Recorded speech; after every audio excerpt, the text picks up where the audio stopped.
Bom dia, hoje nós estamos mais uma vez recebendo aqui no canal CryptoID Marcos Emili e nós temos muita coisa para falar com o Marcos sobre Pix, sobre segurança e também aproveitar a experiência dele como empresário, falar um pouco sobre o mercado, essa coisa de home office, enfim. Bom dia, Marcos. Bom dia, Suzana. Bom dia, Regina. Vocês sabem que é sempre um prazer meu falar com vocês, né? Pena que a gente não consegue fazer isso toda semana, mas a gente está tentando ter uma frequência melhor, né? Tá bom, a gente vai marcar um bate-papo semanal, pelo menos quinzenal, para tirar as coisas em dia, né? Bacana. Deixa eu falar para vocês a minha sensação, né? Eu aprendi com um guru, um ex-chefe meu, quando eu era mais novinho, que a gente não pode desprezar as sensações, né? A gente tem que tentar interpretá-las e entendê-las racionalmente. E eu percebi que esse ano da pandemia, ele gerou uma transformação silenciosa do mundo, né? Enfim, a gente caminhou mais rapidamente para a valorização do relacionamento das pessoas, o trabalho colaborativo, enfim, a democratização dos mercados, né? Eu vi muita propaganda falando, olha, compra aí no seu mercadinho perto da sua casa, porque senão esse camarada vai quebrar, né? Enfim. Então, eu acho que houve uma revolução silenciosa. E a gente tem sentido no Brasil, nos mercados que a gente trabalha, também um movimento de democratização, mas a palavra melhor seria de pulverização, né? Os mercados que a gente atua, o mercado financeiro, o próprio mercado de saúde e o próprio mercado de certificação digital, ele tem se democratizado, né? Mas, em especial, o mercado financeiro está passando por uma transformação bastante grande do ponto de vista de diversificação. O nosso mercado estava concentrado em 3 grandes bancos privados e 2 bancos públicos. Esses caras juntos detinham 80% de todo o movimento financeiro do mercado. E, no total, a gente tinha quase 200 bancos, entre bancos de investimento e bancos públicos, e de repente a gente vem numa revolução, né, de Open Bank, Pix. A gente está falando de 1.000 players novos, né, e eu acho que, enfim, isso muda tudo, né? O mercado está se mudando. Eu brinco, outro dia eu estava falando com um dos vice-presidentes de um grande banco, eu falo, tá muito louco, né? Porque vocês estão querendo virar e-commerce e o e-commerce está querendo virar banco. Então, enfim, todo mundo agora quer ser banco e todo banco quer vender coisa. Então, enfim, eu acho isso sadio para o mercado, né? Mas aqui do nosso lado, no nosso mercado em especial, no mercado de segurança, no mercado de tecnologia, isso traz um monte de novas oportunidades, mas oportunidades diferentes do que a gente tinha antes, né? Você precisa, quando você pulveriza o mercado na pirâmide, quando você começa a descer, você está muito acostumado a trabalhar no mercado high-end, na pontinha da pirâmide, e você vai descendo, isso muda absolutamente tudo dentro do negócio. Muda o modelo de atuação, muda o tipo do produto, muda a forma que você faz a oferta. Enfim, então a gente foi percebendo, os primeiros 2 meses da pandemia, a minha percepção é que todo mundo estava muito assustado. Todo mundo queria saber se ia sobreviver ou não, tanto do ponto de vista físico quanto do ponto de vista empresarial, né? Depois, as pessoas foram percebendo que era possível tocar a vida, os negócios, de uma forma diferente ou mais cuidadosa. Não, mas a palavra certa é diferente. E aí as pessoas foram tentando adaptar a vida e os negócios a esse novo mundo.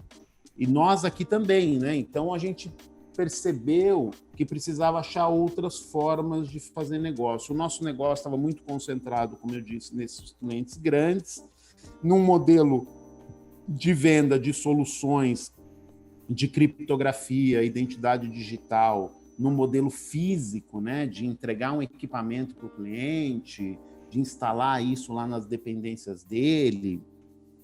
E nesse ano, com essa popularização, com essa pulverização do mercado, a gente percebeu que definitivamente a gente enterrou a era do físico e a gente foi para a era da nuvem, porque a nuvem, de verdade, ela democratiza a tecnologia, né? Ela permite que um pequeno negócio desfrute da mesma qualidade tecnológica que um grande negócio, né? Quer dizer, não é mais... Vou fazer uma pergunta. Você acha que, na sua visão, essa pulverização, principalmente no mercado financeiro, isso gera algumas vulnerabilidades? Quer dizer, porque a gente sabe que os grandes bancos, a gente acompanha isso, eles têm uma cultura muito forte de proteção de dados e essa coisa toda. Tanto é que a gente está vendo aí milhões de vazamentos e tudo, e dificilmente a gente escuta falar de um vazamento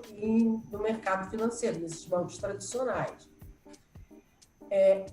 Então, duas perguntas aí. Primeiro, se essa pulverização gera vulnerabilidade. Segundo, também eu acho que você mudou, você já falou isso, você mudou a tua oferta. Quer dizer, hoje os pequenos não precisam mais comprar um HSM de, sei lá, 800, 500 mil reais, porque pode usar o serviço de nuvem. Então, você pode abordar isso para a gente?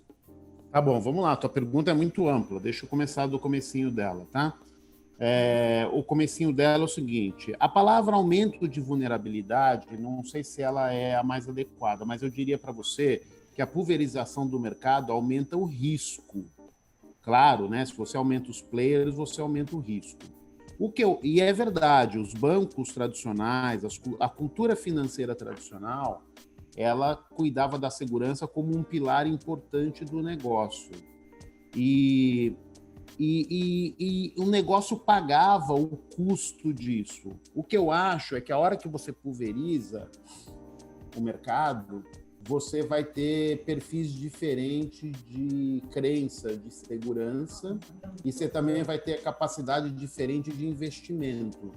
Então, o meu ponto para você, Regina, na tua pergunta eu acho que o risco vai aumentar. Mas se você me perguntar se eu acho que isso é bom ou ruim, eu vou dizer para você que é bom, porque a democratização do mercado, mesmo que aumente o risco, num primeiro momento, ele abre uma possibilidade muito maior das pessoas serem inseridas nesse mercado financeiro, coisa que a gente tinha uma restrição muito forte no Brasil, né? Em 2 ou 3 bancos, eu não conseguia abrir conta corrente para mim. Tamanha burocracia que para você abrir uma conta, enfim. Né? Aí, mesmo para a Dínamo agora, mesmo quando ela já não era mais criancinha, né? A gente teve dificuldade de abrir uma conta num banco, cliente nosso. Né? Então, enfim, é muito... E aí, aí, na outra ponta da corda, você vai numa das carteiras digitais aí, e você abre sua conta em minutos, né? Você preenche lá meia dúzia de telinha, tira uma fotografia do seu documento, enfim, e você abre uma conta. Aumenta, expõe o risco maior? Claro, né? Claro, você vai ter que desenvolver outras formas de controle disso tudo, para você diminuir, minimizar o risco de fraude, o risco de lavagem de dinheiro, enfim, são os problemas, né, que a gente tem hoje no mercado financeiro. Mas o fato de você partir de 40 milhões de pessoas bancarizadas e ter uma possibilidade de chegar em 150 milhões de pessoas bancarizadas, eu acho que para a sociedade esse risco vale. Né? Você inclui pessoas no mercado, você formaliza as pessoas, você tira da mão delas a circulação de papel moeda, que sempre traz vários riscos, o risco de segurança, o risco sanitário, enfim. Então, eu acho que sim, acho que aumenta o risco, Regina, e acho que depois ele diminui de novo, tá? Acho que as empresas vão aprendendo a fazer segurança de outras formas, né? Vocês também aí na Dínamo tiveram que modificar o modelo de negócios, né? Mais um. Depois você podia falar sobre o lançamento do novo portal. Tá bom. Eu sei que você está querendo que eu fale disso. Eu estou chegando lá, tá? Estou construindo o prédio para chegar lá. O que acontece? Há uns 2 anos atrás, os nossos clientes começaram a dar alguma sinalização para a gente de que eles estavam começando a estudar um movimento do negócio para a nuvem, né? Enfim, outra brincadeira que eu tenho feito muito com os meus clientes aqui, eu fico provocando eles, é a segunda. A primeira que eu falei que todo banco queria ser marketplace, todo marketplace quer ser banco. A segunda que eu falo é o seguinte: toda fintech quer virar banco e todo banco quer virar fintech, né? Então, assim, é engraçadíssimo isso, né? Então, o que acontece? Crise existencial, tá todo mundo... Porque parece... A minha avó, né? Minha avó, na sabedoria dela lá, centenas de anos já, dizia que a grama do vizinho sempre é mais verde e a galinha do vizinho sempre é mais gorda. Né? Então, quem olha para o lado de fora parece que o do outro é melhor, mas, de fato, cada um tem suas dificuldades, suas particularidades. Mas, de fato, a competição dos grandes bancos com as fintechs está muito difícil, do ponto de vista de cultura, né, e do ponto de vista de modelo de negócio, de investimento, enfim, de estrutura, né? Enfim, então, os bancões têm... Assim, os grandes bancos começaram a me falar há uns 2 anos de que eles começavam a estudar nuvem, migração para nuvem, para fazer uma redução de capex, enfim, aquele papo de que permeia o mundo das fintechs, que já nascem assim, né? Já nascem num modelo de negócio diferente. Eu nem acho que é melhor, nem acho que é pior, eu só acho que é diferente. E aí a gente começou a ouvir isso, né? Eu tenho uma prática aqui que quando eu ouço mais de uma vez alguém diferente, de outro lugar, falar a mesma coisa, significa que a gente tem que começar a prestar atenção, porque pode ser uma tendência, né? Claro que a nuvem já era uma tendência, mas nesse nicho específico nosso de criptografia, de segurança de identidade, ainda não era uma realidade. Então, eu comecei a ouvir isso e a gente criou um grupo aqui dentro da Genium e começamos a estudar como faria isso.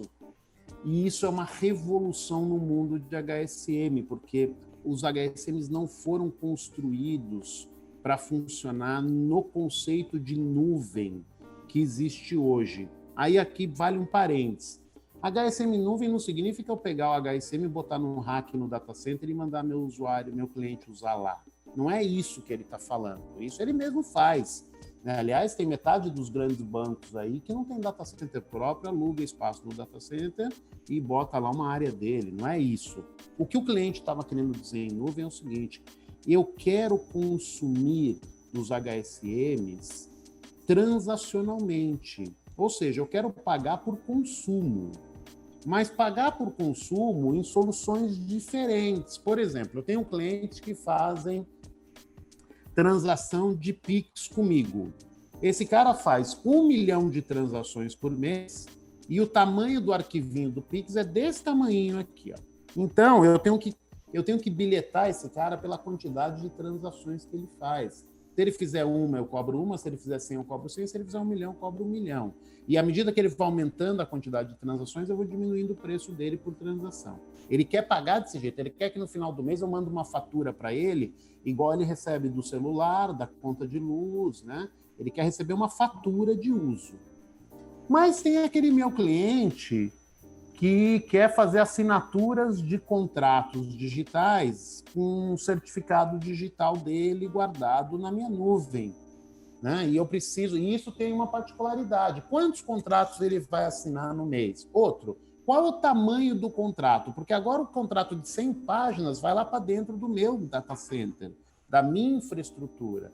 Então, eu preciso criar formas de bilhetagem, de cobrança desse cliente que atendam à necessidade dele. De novo, o conceito de nuvem não é alguma coisa dentro de um data center em algum lugar do mundo. O conceito mais forte de nuvem é pagar por uso, né? O conceito de pagamento por consumo.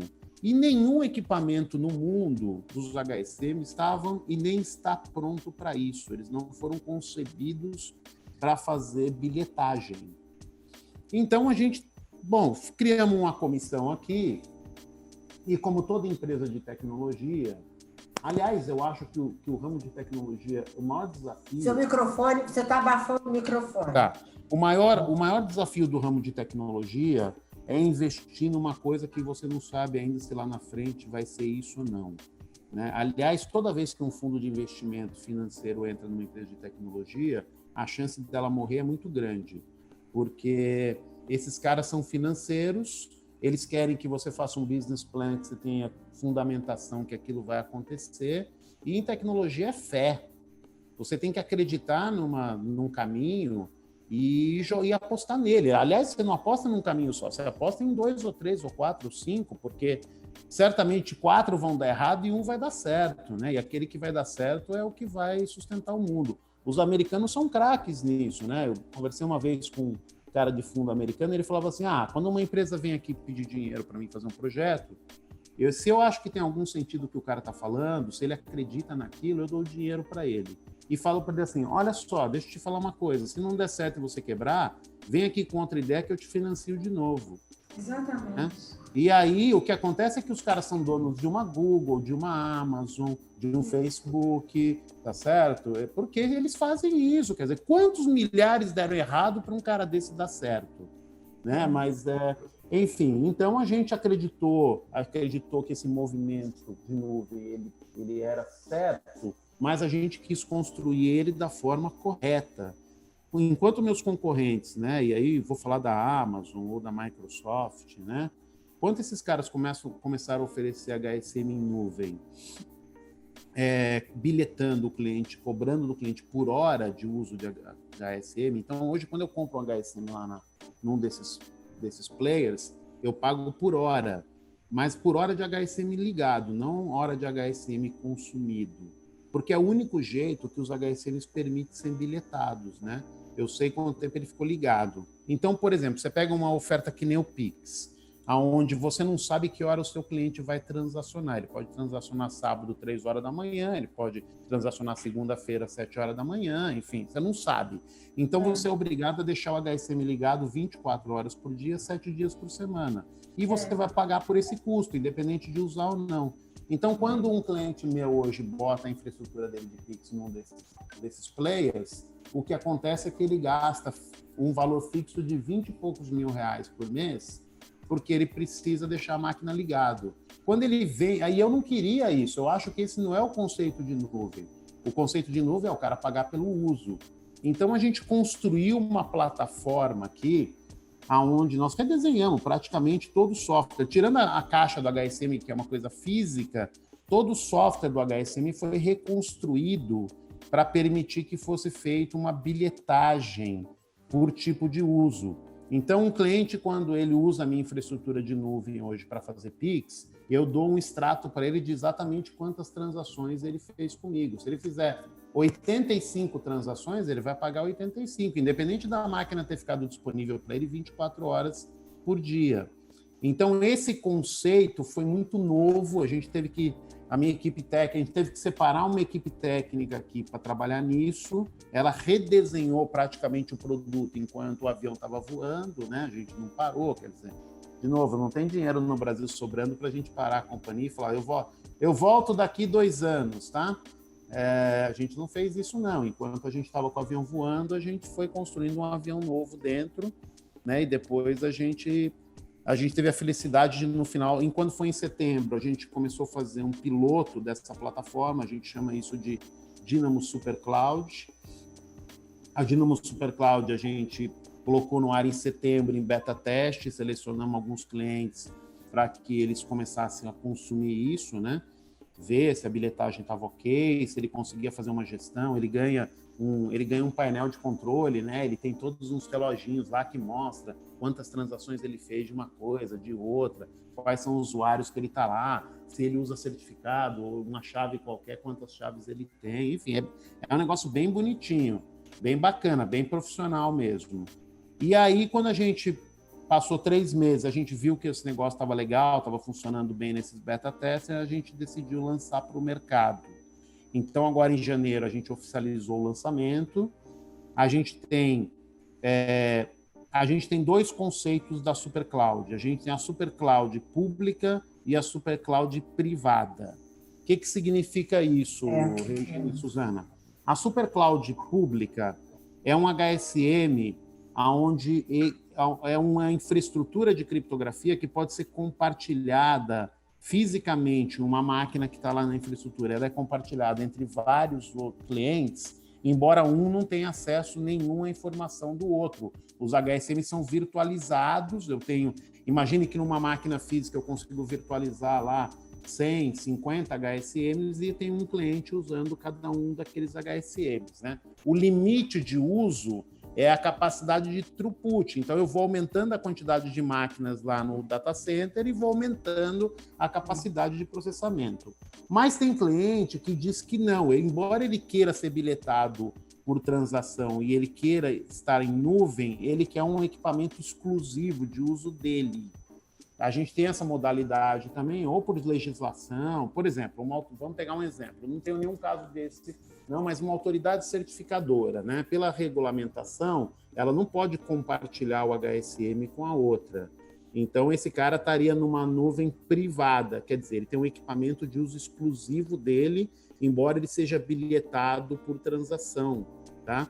Quer dizer, a transação dele custa um pouquinho mais caro, porque ele tem uma máquina exclusiva dele, mas ele está em nuvem no modelo transacional, quer dizer, ele não comprou o computador, no HSM. Não é que ele comprou a máquina e botou no meu data center.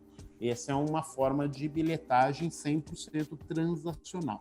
Então, a gente tem duas modalidades, a nuvem pública e a nuvem privada. E o segundo conceito legal, o primeiro conceito legal, não, são três conceitos, né? Primeiro conceito, ele é bilhetado por transação. Segundo conceito, ele pode estar na nuvem pública ou na nuvem privada. Terceiro conceito, ele pode adquirir, isso é uma super novidade também, ele pode adquirir, ele pode fazer uma assinatura por tipo de serviço que ele quer. Hoje, quando um cara compra um HSM físico, ele pode fazer um monte de coisa com o mesmo HSM. Ele pode fazer Pix, ele pode fazer assinatura de contrato, ele pode emitir certificado digital, ele pode...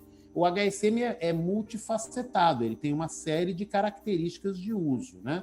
Eu tenho clientes aqui, banco, certificadora, eu tenho empresa privada que emite nota fiscal eletrônica usa o HSM, quer dizer, ele é multifacetado do ponto de vista de aplicabilidade. Saúde também, né?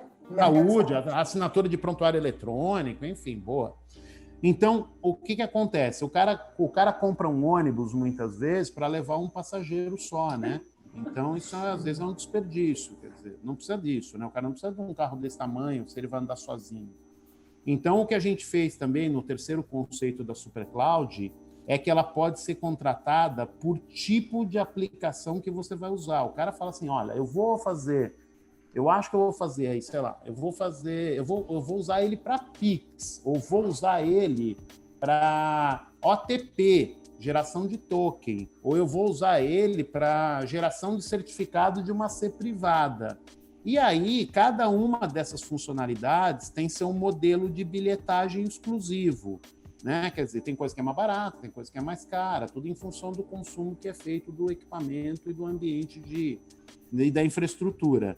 E ele pode ir crescendo ao longo do tempo em outras funcionalidades. Ele começa usando o Pix, mas daqui a pouco lá no banco ele vai assinar contratos digitais também, então ele quer guardar certificado, né? E agora nós lançamos uma oferta nova, eu só ia deixar isso para o fim, mas já vou contar.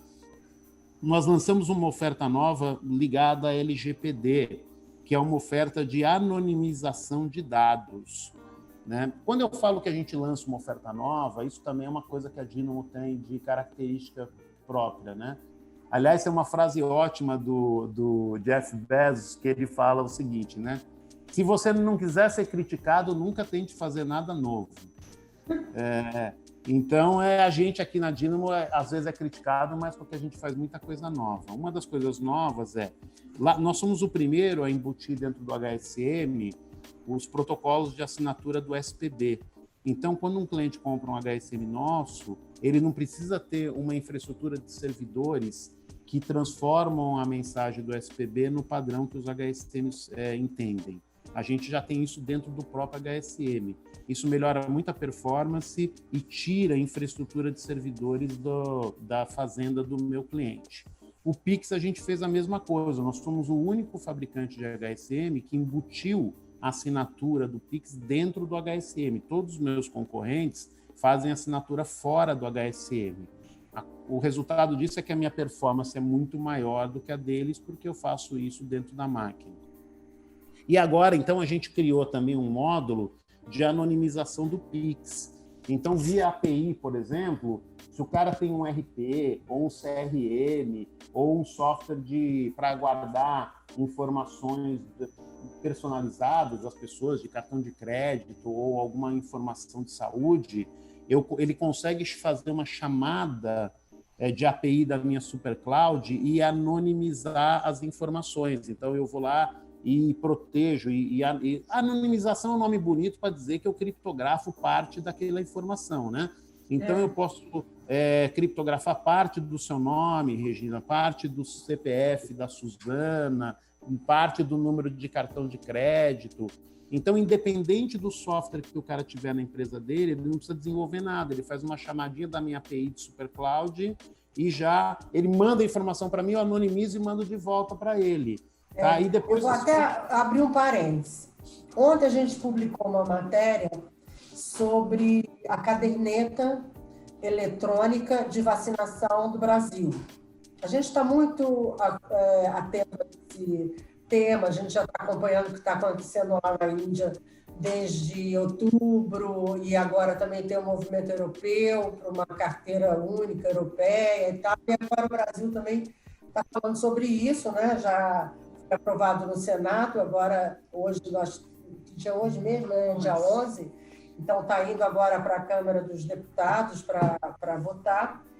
E nós entrevistamos 2 advogados que estavam justamente muito preocupados com a questão do sigilo, porque vai envolver muitas informações, inclusive rede pública e privada, juntas e tal.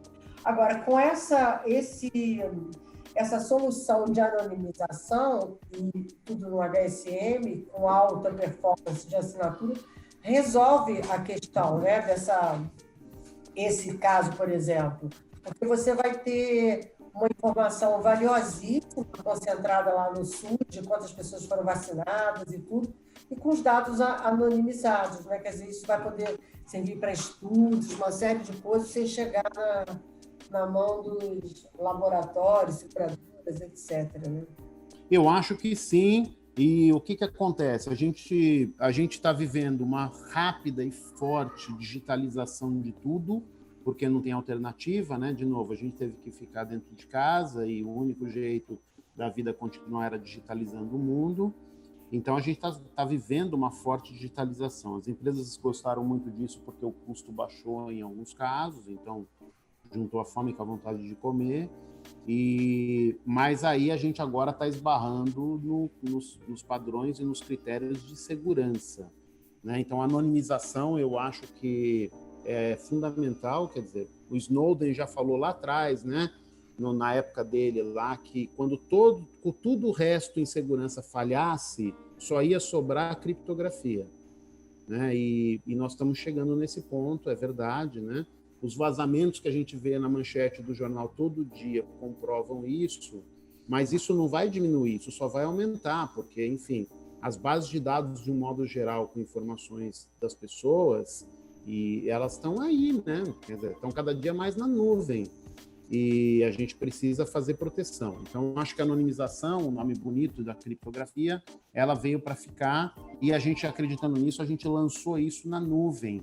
Quer dizer, o cara não precisa mais comprar um HSM para fazer a anonimização. Ele vai lá e compra um serviço de nuvem, liga a API no software dele, o sabor que for no software, e pronto, né? Então, eu acho que isso também foi uma aposta nossa, né?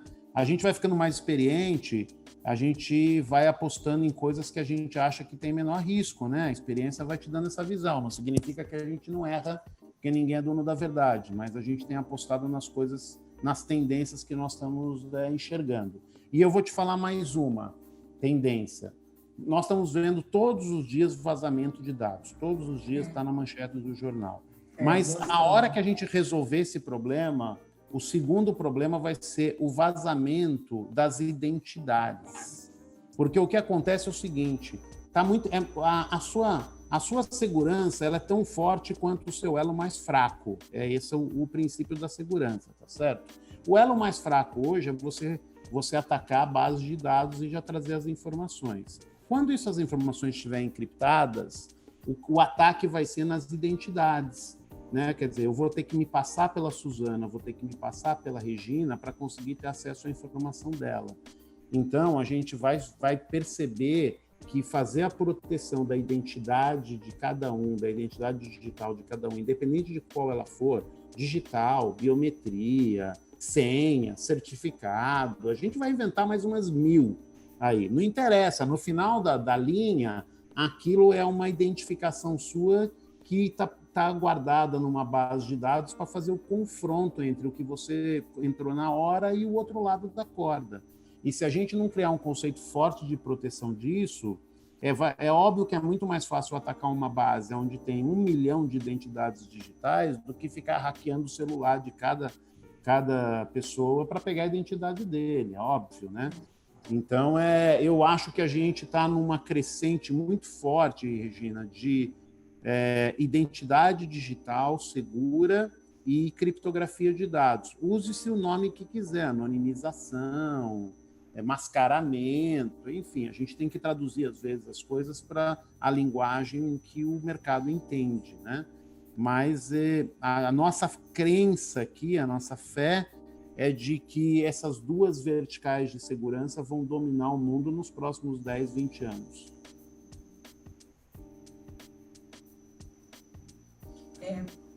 Esse roubo de identidade que você falou já está acontecendo no WhatsApp, né? Porque o golpe de eles trocarem o número, tomarem conta do seu número e começarem a se passar por você, já não estava mais funcionando. Então, agora o que eles fazem? Eles não tomam o seu número. Eles começam a usar o seu número com a sua foto, com as suas informações, como se fosse você. Mas eles não tomam o seu número. Você nem sabe o que está acontecendo. Entendeu?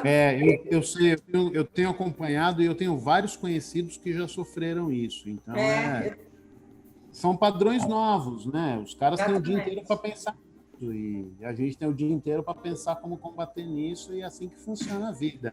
Exato. Por isso que a gente defende muito um sistema de identidade forte no Brasil, né? E única, porque senão, aquela coisa, quem é garantia, quem dá essa garantia, né? Que as pessoas são as pessoas. Então, tem que realmente ter uma infraestrutura por trás dessas identidades muito forte, robusta, porque senão a coisa perde de controle. A gente tem aí a ICP Brasil, que é um modelo, nós aqui consideramos um modelo muito vencedor, está provado isso no mundo inteiro. Só que outras alternativas também estão vindo, como a assinatura avançada, utilizando outros tipos de certificados sem ser da hierarquia ICP Brasil, porque nem sempre você precisa da identificação máxima, né, mais robusta para determinadas coisas. Então, eu acho que a gente está começando, ano passado, né, começou a se discutir bastante isso, dos tipos de assinatura, e isso também, o tipo de assinatura envolve tipos de identificação, né, das pessoas, e a gente vai amadurecendo esse mercado. Agora, o que é fundamental é o sigilo dessa informação, porque não adianta você ter toda uma infraestrutura para identificar as pessoas e tal, e isso aí vazar na mão da... A segurança individual, ela tem sofrido uma dinâmica própria também, né, Regina? Quer dizer, o mundo como nós conhecemos, ele está se transformando nesse aspecto também. Você vê, hoje eu estava lendo o jornal cedo e eu li uma matéria de que cidadãos italianos não podem voltar para a Itália, né? Porque se eles estão no Brasil, passaram pelo Brasil e por outros países, eles estão proibidos de entrar na Itália. E aí tinha o caso de um cara que veio aqui a trabalho e a esposa está grávida na Itália e agora ele não pode voltar para casa porque ele está no Brasil e está proibido. Então, assim, na nossa geração, esse direito individual é um absurdo, né? quebrado desse jeito? Como é que eu não posso voltar para minha casa? Né? Mas, enfim, a gente está vivendo uma transformação de tudo no mundo. E eu estou usando esse exemplo para dizer para você que no final desse contexto todo, as pessoas precisam cuidar da identidade digital delas, sim, porque, enfim, não dá para confiar que alguém vai fazer isso para você, né? A criptografia, as chaves, esse conceito todo muito novo, as pessoas aos poucos vão perceber que isso é uma segurança individual, né? Cada um tem que controlar a sua, porque não é o governo que vai garantir. Aliás, não está garantindo nada, né? Vazou já 2 super vazamentos aí. Então, 3, né? Com aquele que teve lá na saúde, lá também, com o negócio do teve Einstein, um agora ontem também. Ontem, 100 milhões de cartões de crédito. Não, então esse eu não estou falando não. Estou falando dos números de celulares com... Desculpa, celular, né? Não foi cartão, celular. 100 milhões de celulares. Dentro das contas, vazou informação de cartão também. Então, assim, infantilmente falando, né? Se esses dados estivessem encriptados, não teria problema ter vazado, né? O problema é que não estavam. Então, enfim, existe uma... Eu sempre digo que o risco, ele traz a proteção, né? A sensação de risco, hoje, no mundo digital, ela está muito baixa, ou por desconhecimento ou por negligência, né? Então, a gente precisa realmente introduzir isso como um pilar importante nos negócios, no governo, né? Quer dizer, o fato é, se o cara não proteger, vai vazar, né? Vai vazar. Eu acho que as regulações da LGPD lá na Europa e... Não, GDPR na Europa, LGPD no Brasil, GDPR. GDPR. Vem com...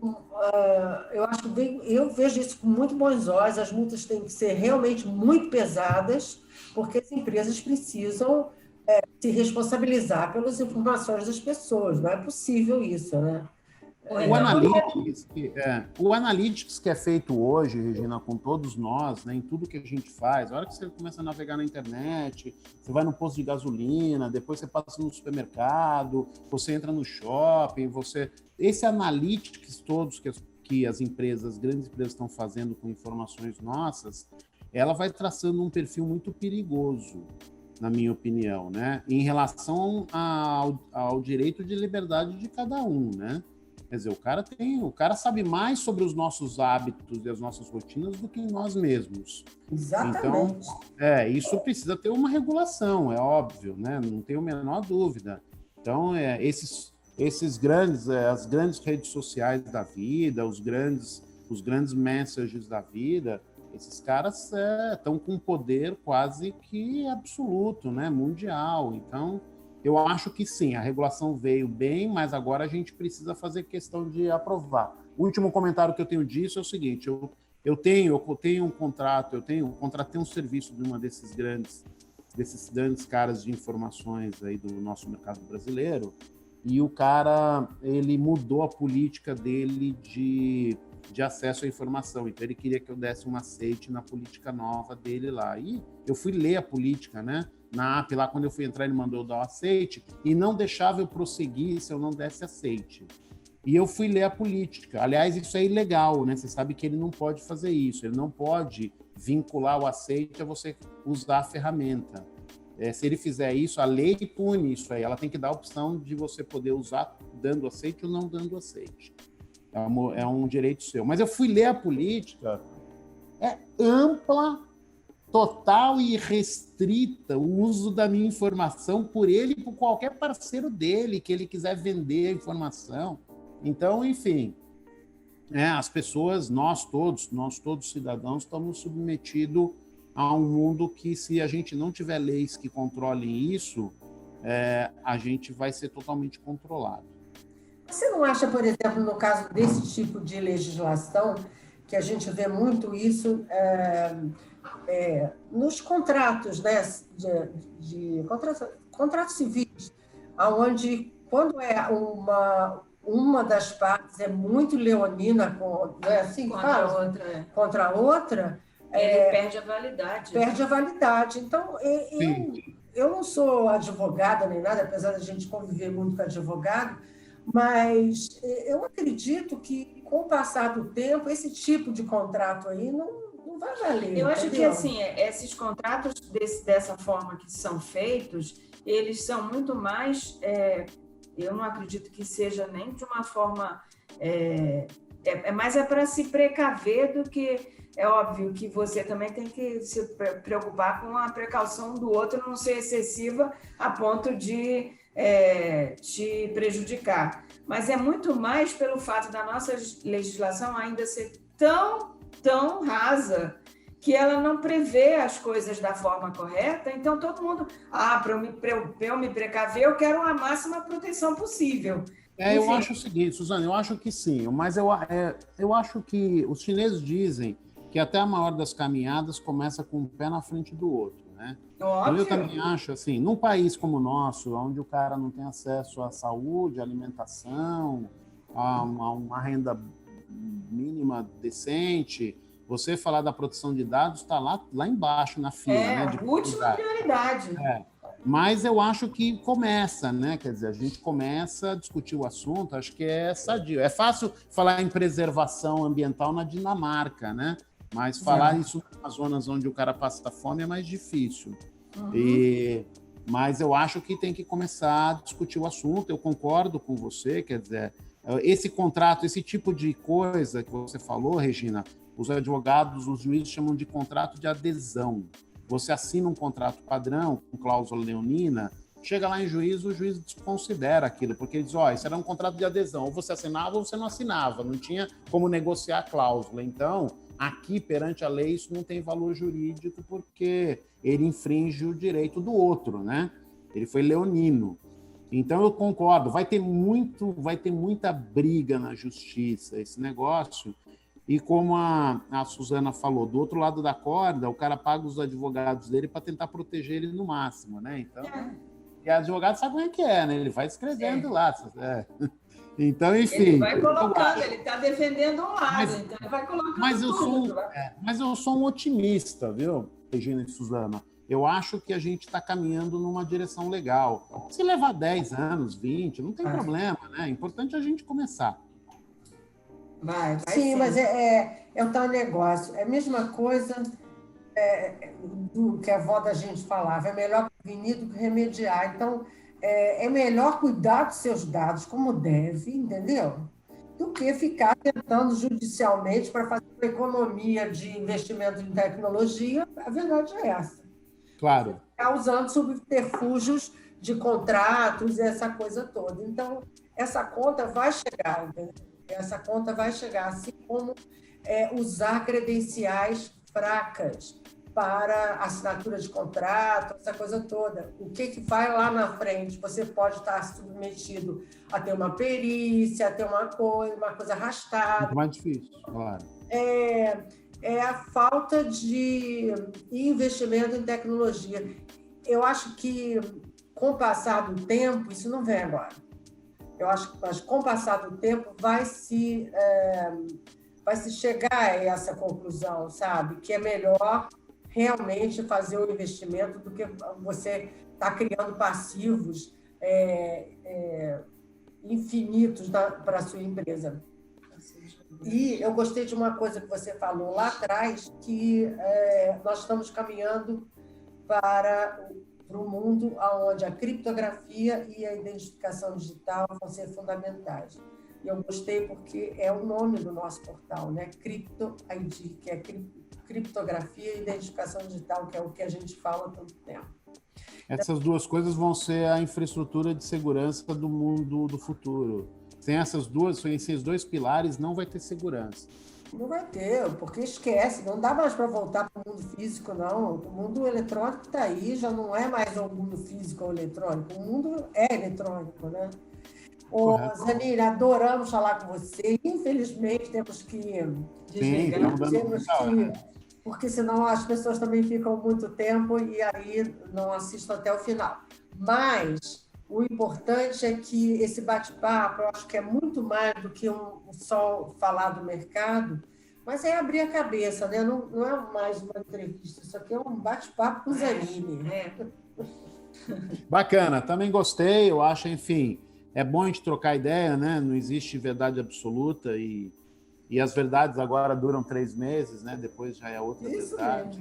Então, ainda mais com você que tem tantas experiências diversas para contar. A gente está sempre aprendendo uma coisinha quando fala com você. É muito bom mesmo.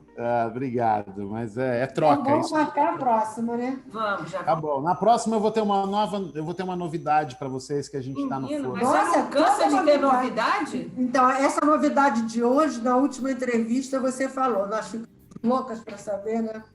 Tá bom. Porque essa você guardou, hein? Essa do portal da Cloud.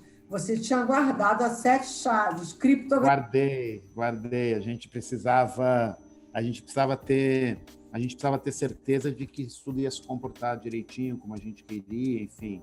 Né? Eu fiz um post esses dias no LinkedIn dizendo o seguinte, né? Que não basta só você ter a melhor tecnologia, né? Ela tem que ser democrática.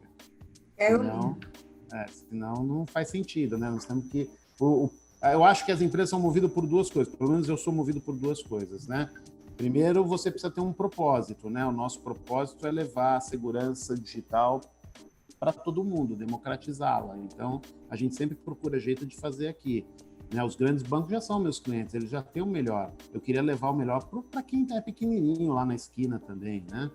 E o segundo é proporcionar um crescimento e um bem-estar para o nosso ecossistema, para a empresa. Então, enfim, eu sempre tento tomar as decisões dirigidas nesses 2 princípios. E o primeiro, ele é mandatório. Então, enfim, essa super cloud que a gente criou foi para atender o propósito da democratização. Eu queria levar a mesma segurança que a gente leva para o Banco Central ou para qualquer outro grande cliente nosso, para o cara da esquina lá, e eu acho que a gente vai conseguir. É fantástico. Muito bom.